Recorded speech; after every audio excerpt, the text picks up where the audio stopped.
Hello mga ka-midnight snacker, ang midnight snack natin for tonight ay Shingaling na galing sa office at papartneran natin to ng kape. Wake Up Cafe Saigon, fresh from Vietnam na parehas sponsored ng kaibigan ko sa office na si Divina Gracia. So shoutout sa'yo Divina, thank you so much. So ito, tinimpla ko na siya kanina. Ito siya, so tikman muna natin.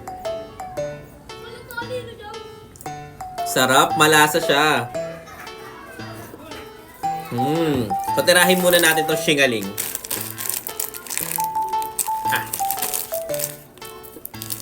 Lagi may ganito sa office kasi syempre kailangan natin ng mga ngata sa office habang nag-work.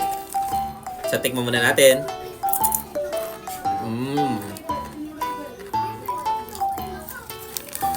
Kahit kailan masarap talaga partneran yung Shingaling ng kape. Sarap! Bye-bye guys!